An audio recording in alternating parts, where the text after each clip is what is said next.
റയ്യാന്റെ കുരുത്തക്കേട് കണ്ടു. അടുക്കള ജോലിയിലായിരുന്നു ഞാൻ, എന്തൊക്കെയോ ഒച്ചയും ബഹളമൊക്കെ കേട്ട് വന്ന് നോക്കുമ്പോഴത്തേക്കും ഇതാണ് കേട്ടോ അവസ്ഥ. പൈപ്പിലെ വെള്ളം അങ്ങ് തുറന്നിട്ടിട്ട് നമ്മുടെ ബക്കറ്റിലൊന്ന് പിടിച്ചു വെച്ചിട്ടുണ്ട്. അതും ഇങ്ങനെ വാ വെച്ചും മൂക്ക് വെച്ചും ആ വെള്ളം വായിലേക്കും മൂക്കിലേക്കും കയറ്റുന്നുണ്ട്. നല്ല രീതിയിൽ ചുമക്കുന്നുണ്ടായിരുന്നേ.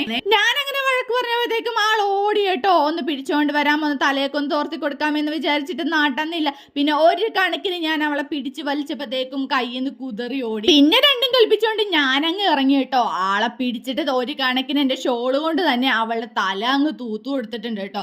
ഒന്നിനും നിൽക്കുന്നില്ലായിരുന്നു. കൈ കിടന്ന് ഇങ്ങനെ ഒരു ഭയങ്കര പെടപ്പായിരുന്നു കേട്ടോ. എല്ലാരും പറയും പെൺകുട്ടികളായിട്ട് നീ കുറച്ചൊക്കെ ഒരടുക്കവും ഒതുക്കവും ഒക്കെ ഉണ്ടാവുന്നു. ഇപ്പത്തെ കാലത്തെ പെൺപിള്ളേർക്ക് അങ്ങനെയുള്ള ഒന്നുമില്ല കേട്ടോ. അങ്ങനെ ഞാൻ ഒരു കണക്കിന് പിടിച്ച് അകത്തേക്ക് കയറ്റാൻ വേണ്ടി നോക്കിയപ്പോ ആള് സമ്മതിച്ചില്ല. ഇനി വെള്ളത്തിൽ കളിച്ച് അടികൊള്ളൂ എന്നൊക്കെ പറഞ്ഞത്തേക്ക് ആൾ ഓടി വന്നിട്ട് ആളുടെ കയ്യിൽ പെൻസിലും അതുപോലെ തന്നെ കാൽക്കുലേറ്റർ ഒക്കെ എന്റെ കയ്യിൽ കൊണ്ടുവന്ന് വന്നിട്ട്. ഇന്ന് നമ്മുടെ പാച്ചുന്ന റയ്യാന്റെ വീഡിയോ ഇഷ്ടപ്പെട്ട വീഡിയോ ഒന്ന് ലൈക്ക് ചെയ്യാൻ, ചാനൽ ഒന്ന് സബ്സ്ക്രൈബ്